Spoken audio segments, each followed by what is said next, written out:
Welcome to the Career Coffee Chat podcast. I'm your host, Aaron Urban, certified career strategist and executive coach, removing career roadblocks so you can achieve more impact, influence, and income. Welcome to Career Coffee Chat Live. I'm your host, Aaron Urban. I'm a certified executive coach who focuses on helping emerging and evolving leaders remove career roadblocks so you can achieve more impact, income, and influence. And today I'm very excited to have Vinesh joining me all the way from India. So it is evening there. And if you are tuning in to Career Coffee Chat Live, I want to say good morning, good afternoon, and good evening for where you are tuning in around the world. Now, Vinesh is here to share with us from his expertise as a positive psychologist and a Forbes Coaches Council member. Woohoo! So we are continuing the Forbes Coaches Council Spotlight Series. We'll be sharing about why your mindset matters and how positive psychology can help you advance your career and clear those roadblocks for effective leadership and professional development. One of the things we'll be talking about is maybe around what an agile mindset is and how can it help you achieve the life or career that you want, what key tactics you can employ to face the shifts in our lives more positively, because I don't know about you, but there's no constant accept change right now. And most importantly, what simple, easily applicable strategies can help you be more successful and achieve more peace. That's been a big theme with not only myself, but a lot of my clients is achieving more peace and fulfillment in your life and career. Now, all about Vinesh. Vinesh is an organizational development consultant who has trained and coached over 20,000 and counting individuals and consulted with over 100 and counting of the Fortune 500 companies. He helps professionals like you leverage behavior change and positive psychology for better performance and leadership. And most interestingly, at the heart of his work is one of the most remarkable human and organizational qualities called authenticity. So let's authentically give a warm welcome to Vinesh. It's such a pleasure to have you on the show today. Thank you for being here. Hey, Aaron. Thanks for having me here on the show. I think in keeping with the spirit of the show, I also went and picked up a cup of coffee. He's going to be awake all night. I don't know. You know, it doesn't affect my husband at all. He can drink coffee all day and does. And oh, yes. Yeah, it's not just evening in India. It's 9:30 at night. So I'm done with dinner and here I am. So we applaud you for being on the show and thank you so much for taking the time and sharing this space with us and sharing your insights about positive psychology. Now, I'm super nosy and I love to learn from my guests about what got you into positive psychology? Why that focus? What was a catalyst? So since this is a career coffee chat, I think I probably should say this. I have an undergrad degree in mechanical engineering. So one of the things that a lot of people are trying to do with their careers is to find the right thing, find what suits them best, where they're going to be happy and so on. So I sort of went through the journey myself, and it's specifically in the urban part of India, in the big cities, becoming an engineer or a doctor is, at least for a long time, was the two big things to do. And I was sort of victim of that. So like my brother's an engineer, my sister-in-law's an engineer. So that was sort of the natural next thing for me to do. So I did engineering, and then I sort of realized I used to wait for exams to get over and go to this library and read psychology books. But, it never surprises you that you can sort of make a living out of it. You can actually make a career out of it and so on. So after I graduated, I worked for a year or a year and a half as an engineer. And I used to work in the south of France in this place called Toulouse for some time, and then in Bangalore. And then I shifted tracks and I moved into areas that interested me. So suddenly my degree didn't mean anything anymore because I was suddenly naked. So I started training on something which I thought I was good at, which is language. And then I got a number of certifications. By then, I'd done a number of programs on NLP, neuro-linguistic programming. And basically what happened in NLP, I'm sure you know about it, but for the audience here who might think it's natural language processing, because we have a lot of tech people nowadays. So NLP stands for neuro-linguistic programming. And these two guys, John Grinder and Richard Bandler, they studied excellence and they studied what's going well. And they sort of expanded on that. So they essentially studied these three therapists, Virginia Satir, Fritz Perls, and Milton Erickson. And they said, here are three therapists who are producing results. let's see what they're doing right. And that really is what became NLP. So later when I did a master's in the University of Missouri, there was positive psychology as one of the subjects. And then I decided to specialize on it because that's exactly what NLP was about. And that's exactly what also, I think it also sort of came to me a little more naturally out of instinct. Mm-hmm. I didn't obviously know there was a term for it, but then later I also realized that it was called positive psychology, looking at what's going well and gratitude or what you like to call it. Yeah. A lot of people in the US, not everybody, but some people like to connect mindfulness with positive psychology and think that they're almost one and the same. While they do share some characteristics, there's a difference because positive psychology, as you mentioned, focuses on what is going well, the science of success, if you will, and then how that relates to our behaviors, specifically our mental patterns, etc. So what's going on there and what can we control to shift the narrative, if you will, to bring about the circumstances that we want versus what we don't want, which interestingly, as human beings, we tend to focus a lot on what we don't want. Right. So one of the well-known positive psychologists, Robert Biswas Dana, and his dad, Ed Dana. So Robert talks about mindfulness as the Scarlett Johansson of positive psychology. Nobody questions mindfulness, right? Nobody's going to say, oh, mindfulness, don't do it. It's not the right thing. But Robert Biswas Dana has been talking about this idea, saying that it's great to be mindful. I mean, it's great to be mindful as opposed to mindless, right? So in that sense, it's great to be mindful all the time. But there's real value in also letting yourself drift. There's real value in just opening your window and staring out of the window or at the sky for extended periods. There's real value in being lost in something that the whole phenomenon of flow, which is very significant in positive psychology. So there's real value in it. So while mindfulness is something that you can use and tap into to make better decisions, to sort of enjoy where you are, I think it's also a good idea. In fact, one of the ways for you to, since this is a career coffee chat, for you to find out if a field is something that you like or enjoy, and that's what you'd like to do, is to see how often you can hit that state of flow. How often can you sort of get lost in what you're doing? And if that never happens, if you're always on the watch, if you're always the classic corporate employee who's watching the clock, he's definitely not lost or engrossed in what he's saying, in what he's doing. He's not experiencing flow.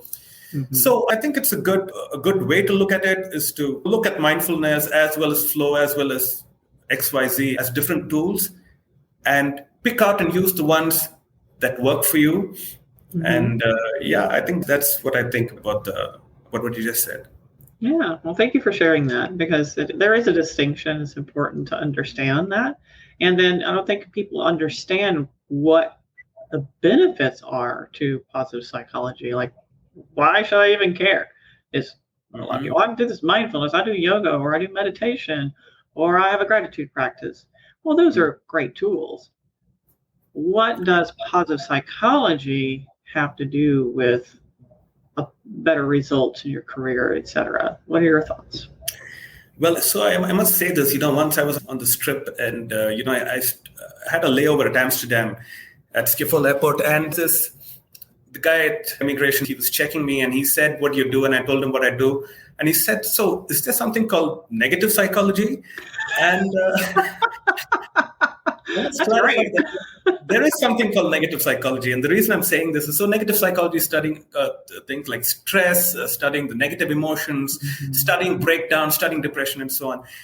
And there's a sense, especially when people look at it, read that word positive psychology or psychologist, and look at a lot of the posts that are being put out there on social media, to sort of think you're just a positive person.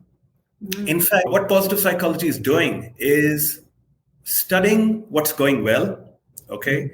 So maybe a really simple thing like this David Cooper who studied what was going well in appreciative inquiry.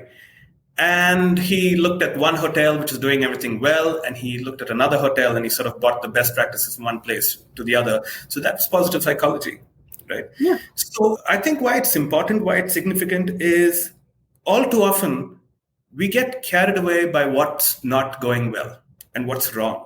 So even if you decide to buy, Focus on what we don't want, right? exactly, we focus on what you don't want, right?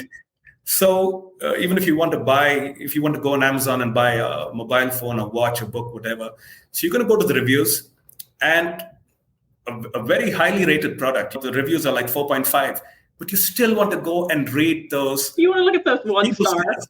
Yes, you want to read those single stars. You want to read those double stars, and of course, there's going to be negative feedback. There are always people out there who hate everything. Also, I must say that the whole idea of positive psychology is not just about happiness, but it is about happiness, but it's not just about that. The ancient Greek word for a good life, eudaimonia, is different from happiness in that it also takes into consideration hard work. It takes into consideration pain. It takes into consideration just striving to achieve something which is just a little beyond your reach. And when you do that, you experience something called eudaimonia, which is even bigger than happiness. Which is not really euphoria. Well, yeah, kind of euphoria. But why that matters is it respects the fact that there could be pain, there could be hardship, there could be difficult times. And it's not as if positive psychology discounts that and says, let's throw this out of the window, because exercises like the gratitude list could easily make somebody think that we're only looking at what's going well and we're not. Or ignoring, pushing stuff under the carpet. So that really resonates with me, because I do feel like, because of the term positive, that people feel like, oh, okay, positive psychology, that's when you stick your head in the sand and ignore life. It's like, no, that's not what it's about at all. In fact, it's understanding that our life process, our career process, involves all things. And out of those things, what's going well, what's working for you, where is your energy, what lights you up? Can you follow that? Can you follow that path? And like I tell people when they're thinking about career clarity, for example, your ideal next best step is the intersection of your strengths, interests, and expertise. I don't mention your ideal next best step is the intersection of where it drains you and you're miserable. That's where you want to go away. You want to shift away from that. We're not saying that, oh, it doesn't exist. Just be mindful and grateful and be zen today. No, that's not the point. That doesn't make it go away. Let's see what we can learn from the data that we have to inform a better decision. So we're looking about what is positive, what is the positive data points, connecting those dots based on whatever kind of goal that you have. If I'm to break that down, is that fair approximation? Yeah, I think that's fair to say. I think it's while you break that down, maybe that's what you just said is an important piece. There are loads of books out there which tell you all sorts of things about what's important, what's the right thing to do, why it matters, and so on. The amount of the book which focuses on exactly what to do. So I've also been I have a podcast and I've been interviewing people just like this. And one of the things I asked them was about what lessons they learned in life and how somebody else could do the same thing. My podcast is called the Positive Behavior Podcast. I want to be on your podcast. Oh, yes. Thanks for the shout out. We got him on public. Now we got him on live. He has to say yes, all right? This is so Erin. So so when you ask people, like, what should you do? What should you do to be happy? They're going to tell you all sorts of things, like focus on what's important. Don't let what matters in your life be at the mercy of things that don't matter. Look at the brighter side, and so on and so forth. But very few of them actually end up telling you, just like the books, actually end up telling you exactly what to do. Right. So maybe one of the good ways to put positive psychology into practice is to be able to read a book or watch a talk and pull out those things which are actual behaviors, right? Because this is a session on mindset change towards the right career. And the way to change a mindset is through behavior, because it's a mental stand that you take for yourself. And one of the books that really became popular over the last 10 years is the Growth Mindset by Carol Dweck. And I think what I really like about the book, and I would imagine a lot of people like about it, is that she talks about how she herself had a fixed mindset and she was able to change it. Mm-hmm. So a mindset is a stand that you choose. It's a club. It's a club that you create and you become the member of. Right. Oh, this is me, and you just have to get used to me. Exactly. That's fixed mindset. Yeah. I want to say hi to Vinesh Elder tuning in from Houston. Good to see you, Vinesh, this morning, or for where you are tuning in from the world, be afternoon or evening or middle of the night. So yeah, I mean, it's like justifying. This is me. Get used to it. And what's interesting, though, I would like to really briefly, if that's okay, tie that back to authenticity, because we have some very interesting behaviors going on right now. We have this authenticity movement, which I think is fantastic. Yes, absolutely. We need to have more DE&I, which is a part of that, accepting people as they are as humans and embracing diverse, not only, but it's just, here's the thing. DE&I is not just the color of your skin. Okay, it's where you come from. It's your belief structure. It's your religious structure. It's what you eat. It's what you think. There's a host of just a very deep and complex strata here. Being able to accept that. And also know that in every culture you go into, you live and work and play, there are a certain set of rules. Right. So what I'm seeing now is, okay, we have these certain set of rules of whatever culture you happen to be operating in that maybe this person doesn't like. Right. You're like, well, I'm just authentically rude. So I'm going to be my authentic self, and I'm just going to be rude. Well, does that really work?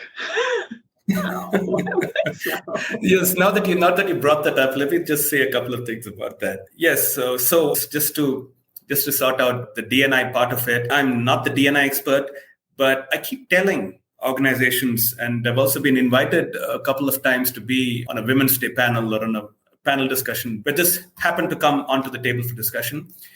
So I think the day when this will really come to life is when companies announcing news like General Motors has the first female CEO. So what? Right. I mean, you never say Google has a third male CEO or whatever. So it's just a given. And I think when it becomes a given, it really is put to, what should I say? That's when the tire meets the road and it's coming to life. The other thing about people's behavior and how you're going to use the authenticity part of it, at every instant, you sort of have a choice. Okay, like for example, if you just leave everybody out, if you just take yourself, and if you say, my approach to authenticity is to be genuine, forget about others, forget about social media, just to myself. So you have a choice almost every single day, every hour. Like for example, I logged on a few minutes ago, and just for the audience here, there was a charming moment before we started, when Erin told me that, look, I'm going to start talking, and then you're going to be there, you're going to wait, and then I'm going to bring you in. Now, does that mean both of us are being inauthentic and that we're not being authentic enough? So at each stage, I think you have a choice to say, oh, yes, I did call you when you probably actually didn't. Or you called somebody and their line was busy, and you say, oh, yes, I called you and your line was busy. I called you twice, but you just called once. So one of the things is about lying to yourself, lying to other people. And you always have a choice to tell the truth. Now, I think with Jordan Peterson's recent book, 12 Rules for Life, and one of the rules is to always tell the truth. And like you said, the other side of that is, am I going to, if I meet a difficult client, say, oh my God, you're such a difficult client? Am I going to say that? Because we have a choice not to say things too. We don't have to say everything. We don't have to say it. Yeah. So a good way to look at authenticity, because these two extreme sides makes it sort of difficult to work with, right? A good way to look at it is to say, these are the things that I stand for. These are my values.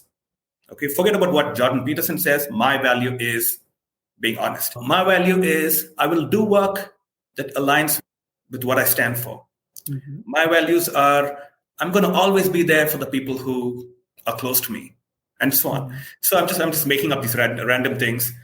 But once you define that for yourself, once you say that this is really me and this is what I bring onto the table, this is what I stand for, then you have a sort of metric. Then you can say, now today I've been authentic or I've not been authentic. And it's really not a game with or against anybody else. It's just with yourself. Right. We don't have to be defiantly authentic. Correct. That's not necessary. I'd like to circle back to the positive psychology and really focus on a part of it that resonated with me, specifically around career growth, elevating your career, seeing opportunities and moving forward, capitalize on momentum. And one of that is positive psychology looks at what's going well. Right. So clearly this has a lot to do with how one might grow in one's career if you're leveraging what's going well for you. Can you share a little bit about what maybe that structure looks like, or is there some steps, tips, or easily applicable just ahas that people can latch onto? Yeah, sure. So maybe one of the things to do, first of all, just to carry on the story from authenticity, is to decide and choose things which you stand for. So don't take up a job because it looks good on paper, because it's a big brand and it's great to work for, let me not name somebody, any company, but it's great to work for the big four companies in the world or whatever. So I think that's the first thing, is to choose something, because if you're not doing that, it's bad enough to be able to choose something and end up with the wrong thing. It's even worse to be able to choose something which wasn't even your choice. So that's really, I think, the first step, to pick something out of your own decision and not because of somebody else or because someone else wants you to be the CEO of a certain company and so on. The other thing is, since we're talking about positive psychology, one of the definitions or one of the fundamentals of positive psychology is this concept called PERMA. Okay, PERMA. So P stands for positive emotions. So pick a job where you get to experience more positive emotions. And if you're a sales guy and you hate meeting people, and what you really look forward to are the weekends and the evenings, then in your work life, you're hardly experiencing any positive emotions, because every day you're going to be like, oh, I have to go meet these people and people again. And then I come back and there are people at home. That's the first thing to And you really like data and you want to dive into the metrics, but you don't want to make the phone call. That's a dead ringer that you might want to consider being a data analyst instead. Right. So that's the first thing, positive emotions. The second thing is engagement. So we spoke about flow. If there's look at those times when you were doing something and you just lost track of time. You were lost in the activity. If you can pick things around that, I think that will be a great job for you. That will be a great way for you to find the right thing for you to do. The next thing is our relationships. So I think we are all creatures, social creatures. So we love meeting people. I often joke that even the introverts out there, they love meeting other introverts and sharing the introverted stories. So it's true. It's a good idea to build relationships and the kind of relationships that you want. And if you can get into a job that offers, that'll be a great thing. So that's PER. M stands for meaning. So meaning essentially means, is this job making sense? Are you sort of aligned to what you're doing? Right. There's this whole idea called cognitive dissonance. And cognitive dissonance essentially means, it first came out in 1957, where the American social psychologist Leon Festinger, he wrote this book called Cognitive Dissonance. But what it really means is your beliefs and what you stand for and your behavior every day is in conflict. Right. So you just hate smoking. Your dad died of smoking, so you're not a supporter of tobacco, but you're a Philip Morris sales. That sort of thing is cognitive dissonance. So if you can avoid that, if you can do a job which is aligned with what you stand for, what you believe in, I think that will straight away bring in a lot of meaning. So that's PERM. And the last one, A, is accomplishment. Everybody loves doing well at something. Even those people who say, oh, I'm tired of the corporate world, I want to go sit in the Himalayas and meditate, they're trying to accomplish something. Maybe that's peace of mind. They're just trying to get enlightened, whatever. So accomplishment is something that comes to us naturally. We love it. We enjoy it. I often tell people who I coach who feel they're sort of done with the corporate world, I think with the right kind of mentoring and the support and the coaching, if they'd sort of course corrected a bit, they would have had a blast Yeah. and enjoyed doing what they were doing. So maybe this PERMA model, positive emotions, engagement, relationships, meaning and accomplishment, is a good way or rather a good compass for you to sort of keep in mind while you're scouting around for the right job. Well, that's fantastic. Thank you for sharing that. And for anybody tuning in that has questions about clarity, finding your next position, or maybe you're stuck thinking about something. Sometimes we get stuck in the cycle of decisions, and I'm not sure. We always want the best possible outcome. If I don't pick the perfect decision, it might not come out. And sometimes we get stuck in that cycle, or we're not really sure about, well, what do I even do to find out what I'm good at? That happens a lot, particularly for those people who've fallen victim to the open door syndrome. You just walk through one open door and the next open door and the next open door. One day you wake up and you look around and go, what am I even doing here? Right. Where am I at? Who am I? Then we have to really break it down and understand what our values are, what our priorities are, what gives us energy. So when you talk about being able to get in the state of flow, and most importantly, that positive emotion, I tend to link that to the energy you get or you're giving during the day. Right. Now, that's actual energy. Like you can feel it. At the end of the day, if you're exhausted and drained, you don't have energy for your family, you don't even enjoy things you normally enjoy, one, you might be headed towards burnout, but two, most importantly, you're doing something you're not aligned with. You have that dissonance. You're not aligned. You're in areas draining your strengths, so you're not getting the positive emotions. You're probably not seeing as much accomplishment as you would like. And there's a whole host of things going on there. So it's important to be in a space where most of the time you're receiving that energy based on your natural work style. And everybody's is different. And that's fine. By the way, not everybody has to be the same. That's fixed mindset. Everybody has to be like me. No. Everybody's different, and it's good. Right.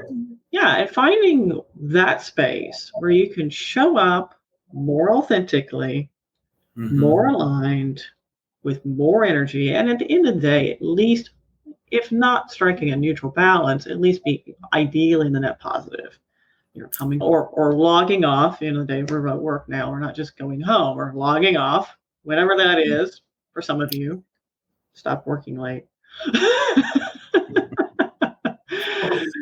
So, what are your thoughts, Vinesh? We covered a lot of territory in a really short period of time. I like where we've come so far. Is there anything else that you want to share with the folks tuning in now and later about how you help people? Yeah, I have just related to, all sorts of things went through my mind as I was, listening to your animated description of that. So you spoke about values, and I think that's another sort of internal compass to use. So what really matters to you in a job? And I've asked this to a lot of people, and they'll typically say something like money, I have to learn a lot. And you ask them more questions, why is money important? And they say they have to buy something, get a house, get a mansion, get a car, whatever. Why is that important? They want to feel comfortable. They want to feel secure. Now, in the end, your values are really emotions. So if you can identify what your emotions are, I mean, I'm sure you as a coach, you've done this in coaching sessions, helping people nail down their values. That's a good that's a good metric for you to use to find what you really like to do in life. So if your top emotions, I have this written down all over the place I'm going to just read out something from one of my recent coaching sessions, which I can afford to do because I'm not going to tell you the name of the person. So here's what this person likes. What he finally likes is he likes to be independent. He likes to be happy. He likes celebration, the feeling of celebration. He likes to have his own space, and he likes to experience motivation. He likes to be thrilled. Now, if you say these are your top 5 values, then it's easy for you to take decisions. So if you're working and you get a job offer, which you're going to straight away check, is this going to make me feel more motivated? Is this going to make me feel thrilled? Am I going to get a sense of adventure, whatever your values are? Right. If it doesn't, then you shouldn't take it up. If it does, then you should take it up. Or if you have not even changing a job, but within your job, you have an offshore opportunity where you get to travel. Now, is this going to keep you more stressed than relaxed? And being relaxed and peaceful and what's the balance? Exactly. Yeah. So if you can do that, that's, I think, one of the ways. Here's another interesting thought, especially on the question of careers. We often discount things which surround a job. And let's also just remind ourselves, and I want to sort of caution the audience here, this whole idea of enjoying work is a pretty recent phenomenon. It's just been there for the past couple of years. That's true. I'm laughing because I have an idea. Yeah, go ahead. So work was not supposed to be fun. It was supposed that's why it's called work. It's supposed to be hard. You work and then you rest on the weekend, you rest on Sunday or whatever. So it was supposed to be like that. So this whole phenomenon of finding your calling, finding your passion, enjoying work, being a round peg in a round hole, this is a pretty recent phenomenon. It's just like during the Romantic period from 1800 to 1850, roughly around that time when it started, the whole idea of finding your ideal life partner, or finding... That was finding pretty revolutionary too, yeah. Because up to that point, you didn't really get a choice. Correct. It was through necessity. It was a necessity. Right. Not So you found a life partner to get married or to just, for convenience. But that sort of changed the whole thing through paintings and writing. And there are a lot of people who wrote these happily ever after stories and Prince Charming coming and knocking you off your feet and getting married. So this exact thing happened at work when, we started saying that I've got to enjoy work. I've got to really go into office and love what I do and so on.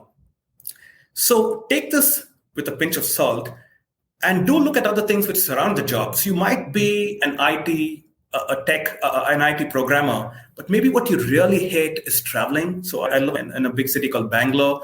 There's a lot of traffic. People are loving it now because they're getting to work from home because of the pandemic. And there are a lot of my clients who are struggling with this whole idea of getting people back to office, and people don't want to come back to office, right? So we're in the middle of that right here in the U.S. We're in the middle of this, and it's called the Great Resignation. Right. So that's an important thing to look at that. So earlier when I was doing a lot of hardcore consulting as part of a consulting firm, I used to be traveling constantly. There's this, if it's Tuesday, this must be Belgium. It was really like that. So I would go to these hotels and ask people, especially in the front office, when I'm taking a break, when I'm walking around, so what do you like about working here? And people have told me all sorts of things. But a number of people have said they love standing in this nice 5-star hotel at the front desk and dressing well and looking good and being there for people who walked in. So sometimes it could be things like dressing up well. Sometimes it could be things like travel. Sometimes you just like the name of the company. It just sounds good to work in Google. Forget about what you do there. It just sounds good. It sounds good. And it looks good on your resume. It looks good on your resume. So I think look at all those things which surround a job, and that's going to give you useful clues in terms of what you might like and what you might not like. What's a good job for you? And what's your emotional attachment to those ancillary items? A part of that whole matrix, because a lot of times, I'm with you on this notion. I get a lot of I want to find my passion. I want to find my dream job. And I'm like, oh boy, here we go. Okay, so let's talk about passion. First of all, passion, if you are actually in an area of passion, you're emotionally invested to a significant degree in your current adventure. There is some pros and cons to that. It requires a great deal of discernment and restraint, because as a person who has been there and is still there, I love what I do. This is an area of my passion. I burned out at least twice, almost 3 times, because of the passion, because it was so easy for me to just keep working until 10:30, 11 o'clock, midnight. Mm-hmm. No, it's not sustainable. I was also missing the other areas of my life, which I'm also as a high value for me. So the boss of me was making me ignore my values because I was so passionate with this one area. Mm-hmm. So it's a double-edged sword. So we have to be careful here. And 2, I would argue to say that passion is not required for you to have a lot of fulfillment in your career. It's just not. Okay. We're really looking at something that at the end of the day, you feel pretty good about it. You don't feel miserable and you don't dread going to work the next day. That's what we're looking for here. We're looking for this. And I'm sure it's backwards on the screen, maybe balance. Right. I think it's a really cool thing is that I uncovered this because we're now packing down our townhome in Houston, putting it on the market, that sort of thing. There's a lot going on. So I had these Zen cards. And I was like, oh, cool. These are neat. So, and I found this one. And I was like, this means a lot to me because it's really interesting. People also have interesting ideas about what they need to be happy. And I would argue to say as a coach, if I were to boil down all the coaching conversations and really condense them, it comes out to a few things, really. balance and peace. Right. That's what people need. You really need balance and peace. And money facilitates this. If you hear that, I need to make more money. Okay, why do you need to make more money? What's out of balance? What's not peaceful for you? How do you need to get there? And it may not need money per se, right? So we attach things, but we really need to distill it down. And I like this balance card. It says the center is not always a point of balance. Right. When you find that place where balance is achieved, peace will result in all situations. There is no conflict, where everything rests without strain. That's balance. Isn't that cool? Nice. Yeah, that's pretty nice. So what are your thoughts about what I shared, Vinesh? So a couple of things. One is there is this sense, it is really nice to hear you say I almost burnt out twice and so on. So there's this one school of thought which says you have to, let's just call this, I'm just going to call this the walk the talk school of thought, which says if you want to do something, you have to sort of stand for it, you have to represent it, you have to be there.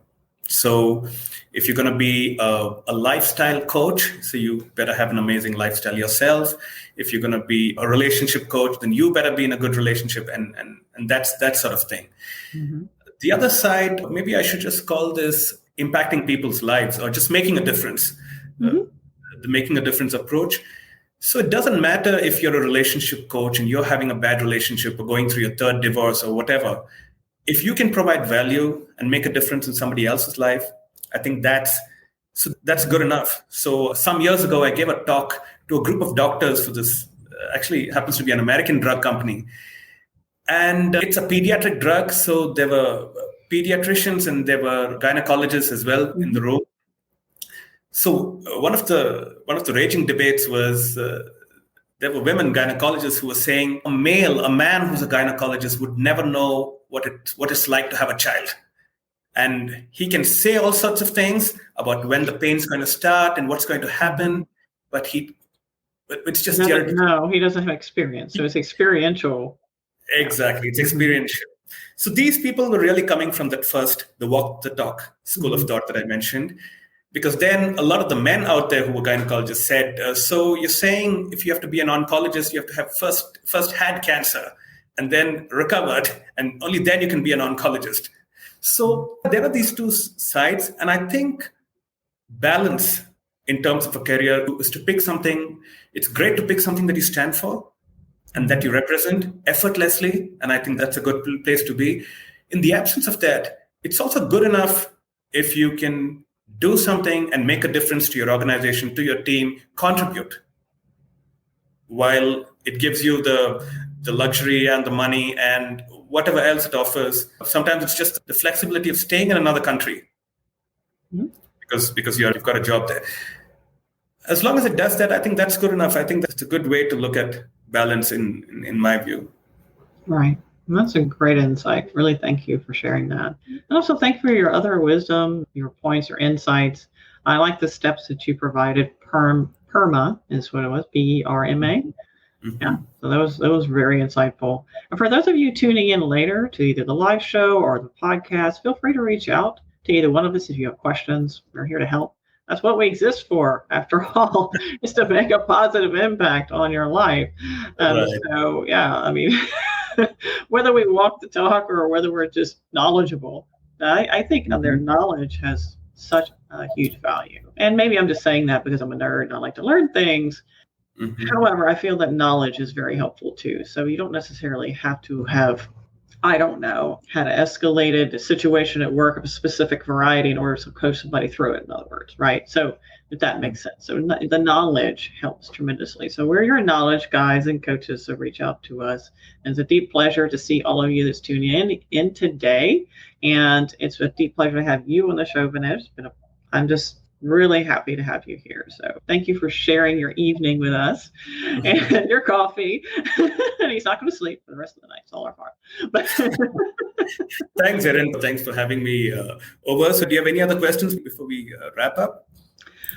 I don't have any more questions, but if somebody does have questions after the show, then we'll be happy to answer that. We can see those posts and we'll be notified, and we'll be happy to answer any questions. I'm just looking at something here, and I want to probably just share this last thing before we wrap up. Where we often, when we're talking about a career, we try to find the right thing. We try to see what's aligned with what I like and those sort of things. Mm-hmm. But here's an interesting idea. There are a lot of things which you can pick, which aren't domain or specific to a particular industry or a kind of job. So, for example, hard work is going to be useful whether you work in Amazon or Google or DHL or whatever, or if you're just running your own show. Likability and things like sticking to your promises. Like some time ago, Jeff Bezos said, some things will always work. Customers will always want things fast. They're never going to say, oh, God, this parcel reached here on time. How ridiculous. Isn't that what you're supposed to do? Yeah.